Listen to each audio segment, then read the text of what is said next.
लेकिन यह भी सच्चाई है। देखिए, मैंने कहा कि लार्जर इंटरेस्ट में बहुत कुछ कहना पड़ता है। मैं इस सब के बावजूद कहूंगा, इस सब के बावजूद भी मैं ये कहूंगा कि ये जो मोमेंटम आपने 2014 में बनाया था और जो कुछ आपने रिजल्ट दिए थे, इस रिजल्ट से दो चीजें साफ निकलती हैं। मैं कोई पॉलिटिकल आदमी नहीं हूं। 2014 से सत्ता में जो आए वो तो ठीक है, किसी को तो आना था।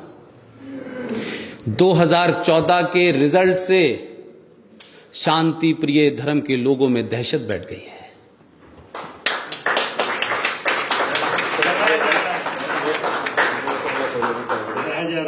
और किस लिए?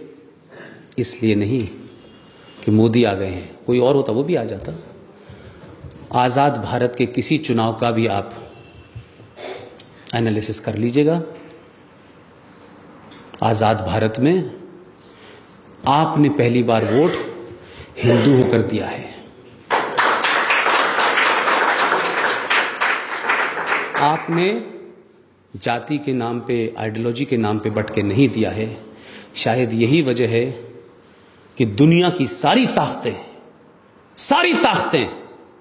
दुनिया के सारे इंटेलेक्चुअल सिर्फ एक ही एजेंडे में लगे हुए हैं कि 14 के मोमेंटम को तोड़ दो किसी तरीके से। अगर ये मोमेंटम टूटा तो कई सौ सालों बाद मौका मिलेगा आपको। तो आप 1000 साल और 800 साल और 200 साल सब मिला लें तो अपनी कमियां तो थी आपकी। अगर वो कमी किसी कारण से भी 2014 में दुरुस्त हो गई है तो उसको टूटने मत दीजिएगा। मेरा सिर्फ आपसे ये नहीं। अगर कमी है या कमी थी तो हमारे आदमी में थी, उसका गलेवान पकड़ के हम उस कमी को दूर करा सकते हैं। इसलिए कि अगर हमने उसको छोड़ दिया तो जो बाकी हैं उनके चेहरे आपको पूरी दुनिया में सबको पता है।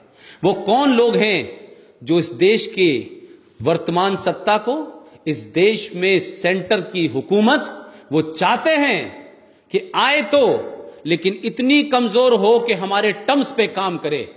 इसीलिए माजिद मेनन का नाम सुना है आप लोगों ने?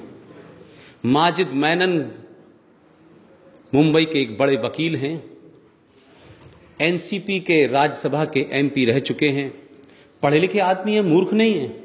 आप उन्हें उन लोगों से तुलना नहीं कर सकते जो टेलीविजन पे छोटे भाई का पजामा बड़े भाई का कुर्ता पहन के बैठते हैं। आप उनसे तुलना नहीं कर सकते। आप बड़े ज़हीन हैं, बड़े अक्लमंद लोग हैं। उन्होंने बाकायदा टेलीविजन पे आके कहा कि मुसलमानों ने 2019 के लिए, ये देखिए, हो सकता है कि आप लोगों से कुछ चीजें छूट जाती हों। मैं उस प्रोफेशन में रहा हूं इसलिए मुझे चीजें याद भी रहती हैं, मैं कनेक्ट भी करता हूं। उन्होंने साफ साफ कहा यह बात कि जो गलती हमसे 2014 में हो गई है वो 2019 में रिपीट ना हो। और हमने 200 ऐसी कॉन्स्टिट्यूंसी को चिन्हित किया है जिसमें हो सकता है कि उस जगह मुसलमान खुद न जीते, लेकिन उसकी मर्जी के बगैर कोई जीतेगा भी नहीं। लेकिन आपकी तैयारी क्या है? कुछ इस बात से नाराज हैं कि एससी एक्ट पे कुछ हो गया है, कुछ किसी और बात से नाराज हैं। लेकिन मैं फिर बता रहा हूं, यह बात कोई बोलेगा नहीं आपको। वर्तमान सरकार को जो इस सरकार के दुश्मन हैं, जो देश के दुश्मन हैं, जो हिंदुस्तान के दुश्मन हैं, उनको इस बात से कोई मतलब नहीं है कि मोदी रहेगा या नहीं रहेगा।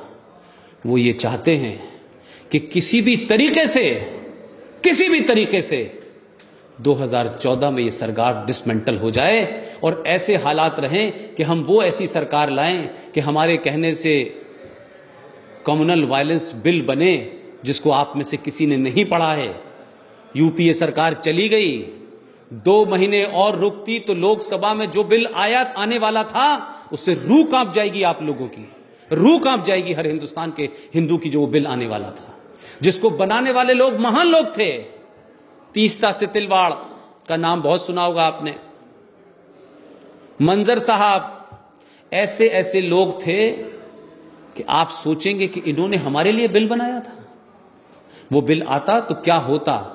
और एक बात ध्यान रखिएगा, सत्ता में जब कोई आ जाता है ना, फिर वो मनमानी अपनी करता है। आप लाख रोते रहिए, आंदोलन से कुछ नहीं होने वाला, आंदोलन से नहीं होने वाला।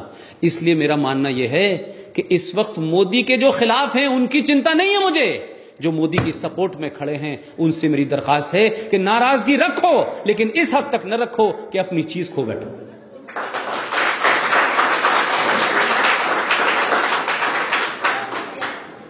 लिहाजा खतरे को समझिए। आपको बाहर से जितना खतरा है उससे 1000 गुना खतरा अंदर से है। इस देश में 500 से ज्यादा कश्मीर बन चुके हैं, आपको पता ही नहीं है। आपको कब पता चलता है? जब आपके पड़ोस में धमाका हो जाता है, जब अजमेर में हंगामा हो जाता है, जब संभल में हंगामा हो जाता है, जब कैराना से लोग भागने लगते हैं, तब आपको लगता है अच्छा ये वजह है इसलिए भाग रहे हैं। और ये ध्यान रखिएगा,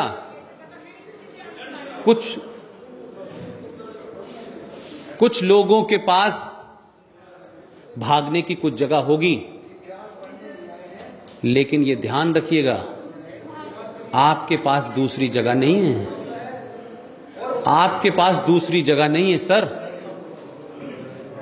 जो म्यांमार से भागता है वो भी यहां आता है, जो पाकिस्तान से भागता है वो भी यहां आता है, जो बांग्लादेश से भागता है वो भी यहां आता है।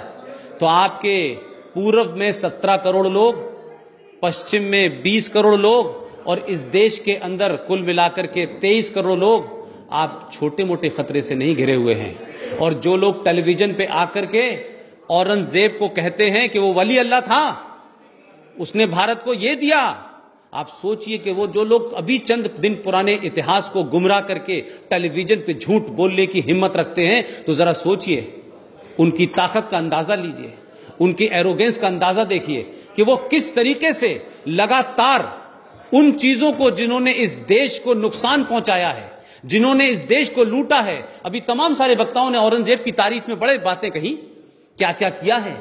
तो ये औरंगजेब की रोड को हटाने के लिए भारतीय जनता पार्टी सरकार के आने का इंतजार कर रहा था ये समाज।